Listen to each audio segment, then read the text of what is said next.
विमानाने उड्डाण घेताच अमेरिकन महिलेची मृत्यूशी झुंज 30,000 फूट उंचीवर डॉक्टर अंजली निंबाळकर देवदूतासारख्या धावल्या.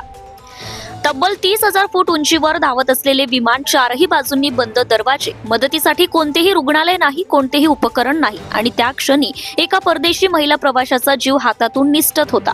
त्या थरारक क्षणी मृत्यू आणि जीवनाच्या सीमारेषेवर उभी असलेली ती महिला वाचली, कारण त्या विमानात देवदूतासारखी एक व्यक्ती उपस्थित होती, डॉक्टर अंजली निंबाळकर. गोवा येथून दिल्लीकडे जाणाऱ्या इंडिगो एअरलाइन्सच्या 6E2091 या विमानात उड्डाणादरम्यान एक गंभीर वैद्यकीय आपत्कालीन प्रसंग घडला.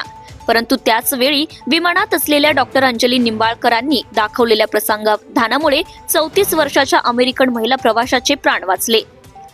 डॉक्टर अंजली निंबाळकर या बेळगाव जिल्ह्यातील खानापूरच्या माजी आमदार आणि काँग्रेस वर्किंग कमिटीच्या सदस्य आहेत.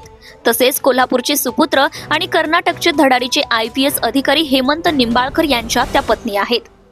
नेमकं काय घडलं?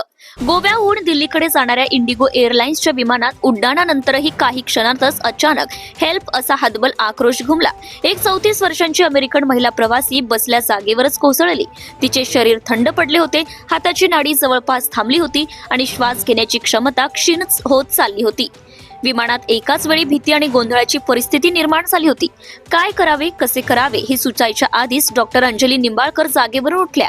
कुठलीही वैद्यकीय साधने नाहीत, इंजेक्शन नाहीत, IV लाईन नाही. तरीही त्यांनी प्रसंगावधान राखत सीटवरच कार्डिओ पल्मोनरी रेसिटेशन CPR सुरू केला. त्या महिलेच्या बहिणीकडून तिची हेल्थ हिस्ट्री जाणून घेतली आणि त्यानुसार प्राथमिक उपचार सुरू केले.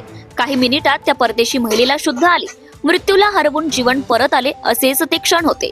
त्या महिलेने पोटाच्या तक्रारीमुळे 2 दिवसांपासून अन्न न घेतल्याचे आणि उड्डाणापूर्वी औषधे घेतल्याचं समोर आले. शुद्धीवर येताच तिला तात्काळ इलेक्ट्रोलाइट्सचे पाणी देण्यात आले. Subscribe now and press the bell icon. Never miss an update.